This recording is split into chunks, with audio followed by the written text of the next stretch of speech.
আজকের গল্প অবহেলা। অফিস ছুটির পর আজ আমি সুমিকে নিয়ে একটা পার্কে বেড়াতে এসেছি। সুমির হাত ধরে ওর চোখে চোখ রেখে একে অন্যের ভালো লাগা মন্দ লাগাগুলো শেয়ার করছি। ফুরফুরে হাওয়ায় ওর চুলগুলো উড়ছে আর আমি ওর কপালে স্পর্শ করে এলোমেলো চুলগুলো আবার ঠিক করে দিচ্ছি। আমি অগ্নিভ, আমি বিবাহিত। বাড়িতে আমার স্ত্রী মেঘা ও এক ছেলে আছে, নাম বুবুন। সুমি আমার কলিগ, আমরা দুজন একই অফিসে চাকরি করি। একটা বিষয় আমি বেশ খেয়াল করছি, মেঘার সঙ্গটা ইদানিং আমার আর ভালো লাগছে না। অথচ আমরা প্রেম করে বিয়ে করেছি। বিয়ের আগে মেঘা বেশ সুন্দরী ছিল, সুন্দর করে সাজগোজ করত, ভালো ভালো ড্রেস পরত। ওর সৌন্দর্য আর স্মার্টনেসে মুগ্ধ হয়েছিলাম আমি। তারপর বিয়ে, তা প্রায় 7 বছর আগে আমাদের বিয়ে হয়। দাম্পত্য জীবনে আমরা খুব খুশিই ছিলাম। তারপর আমাদের সন্তান আসে, তাকে নিয়ে ভরা সংসার। মেঘাও বাড়ির কাজকর্ম বাচ্চা এসব নিয়ে খুব ব্যস্ত। এখন তো আবার আমার বাবাও অসুস্থ। অসুস্থ শ্বশুরের সেবা করা, সব দিক একা হাতে সামলাতে ওর নাজেহাল অবস্থা। নিজের দিকে তাকাবার মতো অবসরটুকুও পায় না ও। এই সময় আমার ওর পাশে থাকা উচিত ছিল, কিন্তু কখন যে ওর প্রতি আমার ভালো লাগাটা একটু একটু করে বদলে গেল টেরই পেলাম না। এখন আমার অনুভূতিতে শুধুই সুমির উপস্থিতি। সুমি শিক্ষিতা, সুন্দরী, স্মার্ট, চাকুরিরতা। হয়তো মনে মনে আমি এমন মেয়েই পছন্দ করতাম। মেঘাও একটা সময়ে চাকরি পেয়েছিল, আমি করতে দিইনি। ও যদি চাকরি করত তাহলে আমার সংসার, বাবা মা এসব কে দেখভাল করত? আমার কথাতেই মেঘা চাকরি ছাড়তে রাজি হয়ে যায়। মেঘা এখন পুরো দমে একজন গৃহবধূ, সন্তানের মা। এখন ওর মধ্যে আর আগেকার পুরনো সেই প্রেমিকাকে খুঁজে পাই না। রাতে শুতে যাবার সময় ও বলল, তোমাকে কদিন ধরেই ভাবছি একটা কথা বলবো, কিন্তু সব কিছু সেরে শুতে আসতে এত রাত হয়ে যায়, আমি এসে দেখি তুমি ঘুমিয়ে পড়েছ। অফিস থেকে ফেরার পর এত ক্লান্ত লাগে, এখন আর মেঘার ঘ্যানঘ্যানানি শুনতে ভালো লাগছে না। তাই বিরক্ত হয়ে বললাম, যেই একটু ঘুমোবো অমনি তোমার যত রাজ্যের কথা মনে পড়ে, তাই না? তুমি সারাদিন বাড়িতে থাকো, তোমার না ঘুমোলেও চলে, কিন্তু আমায় তো একটু ঘুমোতে দেবে। যা বলার আছে কাল সকালে বলবে। পরদিন সকাল থেকেই আবার অফিসের ব্যস্ততা। এখন থেকে আরও তাড়াতাড়ি বেরোতে হবে। সুমিকে বলেছি অফিস যাবার পথে ওকে গাড়িতে তুলে নেব। ওর একা বাসে যাওয়ার দরকার নেই, তাই মেঘাকে আরও ভোর ভোর উঠে রান্না বসাতে হবে। ঘুম থেকে উঠে দেখলাম মেঘা নিচু হয়ে ঝুঁকে ঝুঁকে হাঁটছে।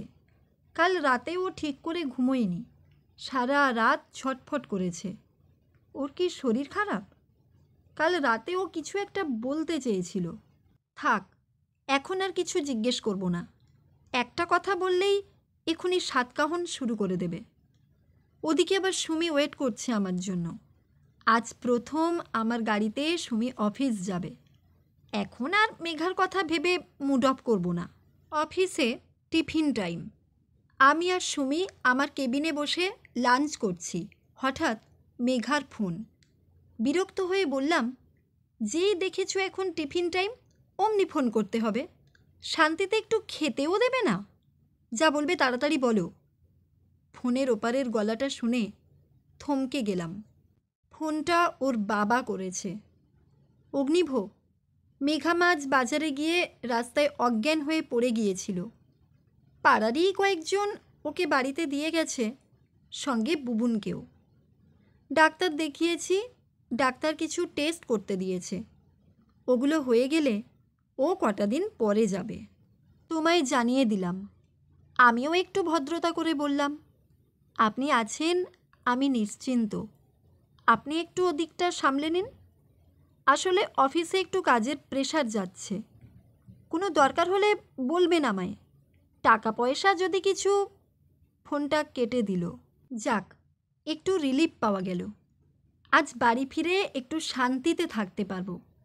পুরো বিছানায় হাত পা খেলিয়ে আমি একাই শোবো।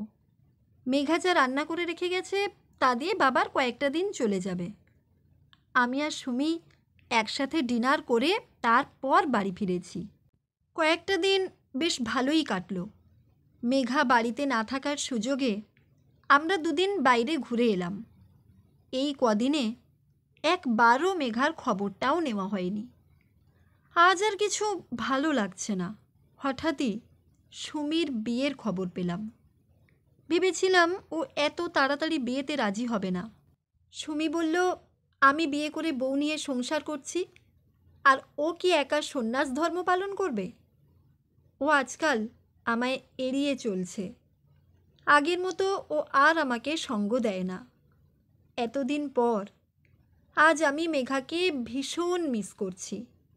বাড়ি ফিরলে কেউ চা জল দেয় না। রাতে কেউ পাত সাজিয়ে গরম গরম খাবার পরিবেশন করে না। আজ মেঘার কথা খুব মনে পড়ছে। কি জানি সে কেমন আছে? যে টেস্টগুলো হয়েছিল সব রিপোর্ট ঠিক আছে তো? কাল আর অফিস যাব না। কাল মেঘার কাছে যেতে হবে। কালই ওদের এখানে নিয়ে আসব। একদিন একা থাকবো বলে খুব রিল্যাক্স ফিল করেছিলাম, কিন্তু এখন ওরা আসবে বলে ভীষণ এক্সাইটমেন্ট হচ্ছে। আজ অফিস থেকে ফেরার পথে একটা ক্রিস্টাল পাথরের হার কিনেছি মেঘার জন্য। ও একবার আমার কাছে এই হারটা চেয়েছিল। হারটা আমি কিনেও ছিলাম, কিন্তু সেটা সুমিকে গিফট করার জন্য। কাল এটা যখন মেঘার গলায় পরিয়ে দেব, ও খুব খুশি হবে। সকালে কাজের মেয়েটাকে বললাম, ঘরগুলো ভালো করে ঝাড়ু দিয়ে পরিষ্কার করে রাখিস। আজ তোর বৌদিদি আসবে। এই নতুন মাসিকে আজ থেকেই রেখে দিলাম। মেঘার অনেকটা হেল্প হবে। এই শরীরে ওকে আর অত চাপ নিতে হবে না। আজ বাজার থেকে মেঘার প্রিয় ভেটকি মাছ এনে ফ্রিজে রেখে এসেছি। ওরা আসার পর আজ আমি নিজে রান্না করে ওর পছন্দের মাছ খাওয়াবো। ওদের বাড়ির কাছাকাছি চলে এসেছি। কেমন যেন একটা উত্তেজনা হচ্ছে ভিতরে। দরজার কলিং বেলটা টিপলাম। এখনই বুঝি মেঘা এসে দরজা খুলবে, কিন্তু দরজা তো খোলাই ছিল। বাড়িতে অনেক লোকজন এসেছে দেখছি। ওর মা আমার দিকে এগিয়ে এসে বলল, তুমি অনেক দেরি করে ফেললে অগ্নিভ। তুমি জানতে যে আমার মেয়েটা অসুস্থ, এতদিনে তুমি একবারও আসার সময় পেলে না? একটা খবর পর্যন্ত নাওনি মেয়েটার। ওর লিভার ক্যান্সার ধরা পড়েছিল, লাস্ট স্টেজ। তোমাকে জানানোর কথা বলাতে ও বলল, ওর এই কষ্টের কথা ও অনেক আগেই তোমাকে বলতে চেয়েছিল, কিন্তু তোমার শোনার সময় হয়নি। তাই খবর দিয়ে আমরা যেন তোমায় ডিস্টার্ব না করি। আজ ভোরেই মেয়েটা আমাদের ছেড়ে চলে গেল। শেষ সময় ও শুধু তোমাকে একবার দেখতে চেয়েছিল। আমার চোখের সামনে পুরো পৃথিবীটা অন্ধকার হয়ে গেল। হাত পাগুলো যেন অবশ হয়ে যাচ্ছে। অচল মূর্তির মতো মুহ্যমান অবস্থায় দাঁড়িয়ে রয়েছি আমি। এইভাবে আমাকে একা করে দিয়ে ও চলে যাবে কখনো ভাবিনি। বুকের ভিতরটা উথাল পাথাল করছে। কেউ যেন হৃৎপিণ্ডটাকে দুমড়ে মুচড়ে ফেলছে। মেঘা আমার ওপর অনেকখানি অভিমান করে চলে গেল, আর সাথে নিয়ে গেল ওর স্বামীর দেওয়া উপহার এক রাশ অবহেলা।